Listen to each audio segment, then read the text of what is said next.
There's just nothing happening in the world of football right now. Hello and welcome. This is The Agenda from Blood Red. I am Dan Austin. This is Joel Rabinowitz. We're from Liverpool.com. And we're going to talk about FSG today, Joel, and Liverpool's transformation since 2010 when they took over, because it's been 9 years. First thing to note is just the scale of change. We'll come on to the intricacies in a little minute and what we want from owners, but to think where Liverpool were on and off the pitch 9 years ago and compare it to now is a staggering change, isn't it? It is, yeah. I've just started writing something about it now. So the first game when FSG took over was, in fact, it'll be 9 years this Sunday, and we lost 2-0 at Goodison Park to Everton, who I think were also in a relegation zone at the time, but after that loss, Liverpool were 19th in the table, I think only separated from Wolves at the bottom on goal difference. Which Hodgson came out after the game and said that it was the best performance of the season and that we were a credit to the Premier League in the way we played. And so, yeah, that was then 9 years ago. And then this Sunday we'll go into Old Trafford, 8 points clear, top of the league, European champions. It's to say it's a transformation is an understatement, really. It's been a complete revolution, not just on the pitch in terms of a squad and the players and a manager that we now have, but the entire infrastructure off it. We've got this new move to the new training ground. The main stand's obviously been completed. Financially, the club's in a completely different place to what it was back then. And as I'm sure we'll come on to, it's not been perfect so far, but I think overall, you've got to say they've done a really good job. So as Joel mentions, not everything was perfect along the way. There are more details about the sort of intricacies of what FSG got up to on the Blood Red podcast, an hour-long video which went out yesterday. You can check that out on the channel and make sure to subscribe for more. But for now, we'll go over a couple of the things that maybe didn't work so well on what they show about FSG, Joel, because there was the ticket price walkout back in 2016-17. So FSG were thinking about putting the prices up at Anfield to £77 for regular matchday tickets. There have been a few other things. There was the issue with the trademark this summer, which thankfully was dropped in the end. I think over time, though, what they've demonstrated is an increased, if not perfect, and it probably never will be perfect, but an increased understanding of the supporter base and of the city, because every owner of a football club these days essentially wants to make money. And we all have to understand that no one is going to be a benevolent custodian of a football club, and FSG are here in charge of Liverpool to make money off the back of it. But they've demonstrated a genuine effort to try and integrate themselves and to try and pull the club forward in a sort of cultural way as well and understand what we want, even if it hasn't been perfect, and they've definitely got some things wrong and fairly recently as well, so they're by no means there with it. But it's nice that they're at least making that effort, because if you compare them to, for example, the Glazers or something like that, who make absolutely no effort, I don't think, to understand what Manchester United is about, then at least they put that effort in, even if it's not always necessarily in a successful business way. Feels like they're at least willing to listen when they do get things wrong, like the ticket walkout you mentioned. That was very quickly overturned soon afterwards when people reacted how they did. And again, I think this is the thing with most owners of most football clubs. Most of them aren't experts on football or English football or even the cities of the clubs that they own, but FSG at least seem to have put the people in place who do the jobs here, who seem to be getting things right and seem to have kind of given the power, I suppose, to people in the right places. So you obviously had Tony Barrett was a few years ago. They created that new position of supporter liaison officer. Peter Moore's obviously come in and he seems to at least engage. You see, he's on social media. He talks to supporters. He's visible. You know Peter Moore exists. You say one thing about him, yeah. Yeah, and obviously the way the actual structure of a club is working since they brought Klopp in. It's not just Klopp. Obviously, you've got Michael Edwards there.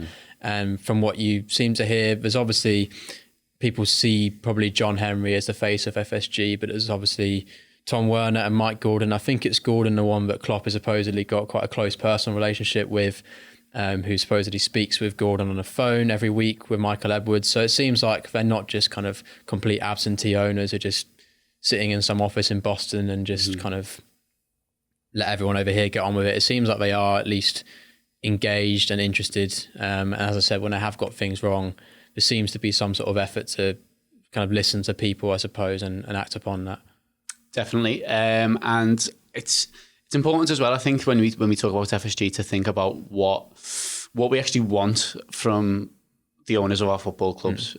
So that's been very topical in the news recently with the demise of Bury and the difficulties that Bolton have been in, and loads of other Football League clubs as well as ones in the Premier League in the recent past, including us in 2010. But also it's a sort of...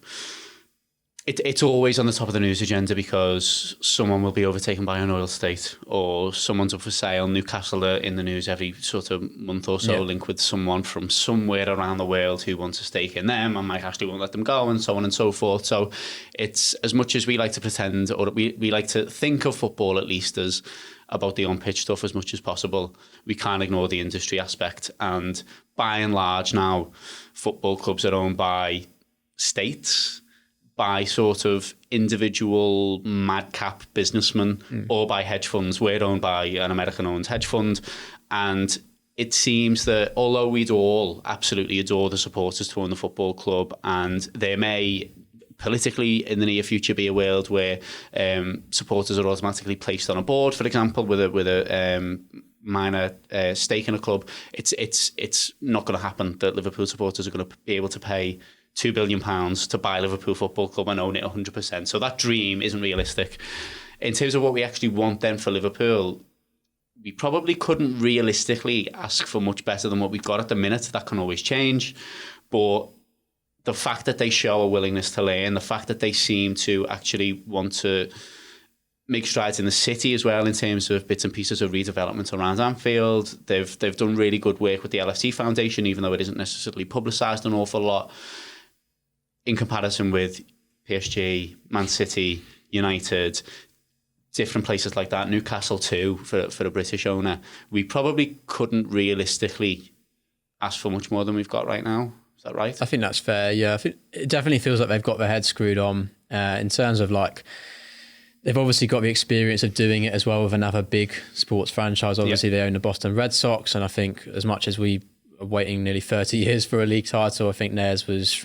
It was way more. I think it was more than double that. They were waiting until they won the World Series earlier this century. I think it was. I'm not sure exactly what year, but I think that experience of doing that at Boston successfully has at least given them, even if they don't have a knowledge of English football, the sort of the business acumen, I suppose, of how to run an organisation properly from the top like that. And I think if you look financially as well, Liverpool had over 200 million of debt when they took over. I think it was last year they announced, or earlier this year, for the previous season, a world record profit for any football club ever. So as much as fans sometimes, and I think it can be unfair, the accusations that they're kind of holding money back for themselves in terms of transfers and why don't we sign anyone this summer? I don't think that's the case. I think they've shown that when Klopp really wants a player like Virgil van Dijk, they'll pay a world record fee to get it.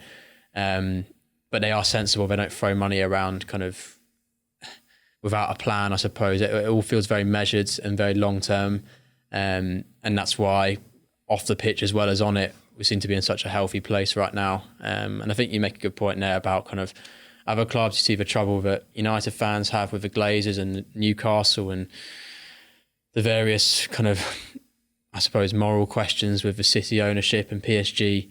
There doesn't seem to be any of that drama with them. And they're not, like you said, an individual maverick who you're kind of worried about what their intentions are. They seem to be a group of kind of people who want the best genuinely for Liverpool and the city, and I think that comes across really in how they put themselves.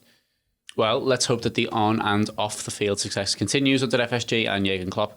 For now, though, that's all at the time that me and Joel have got. Check out liverpool.com, though, for more writing on FSG. We've got plenty going out today. It's really good, and we hope that more people read it. So for now, thanks and all the best. Enjoy the rest of your day.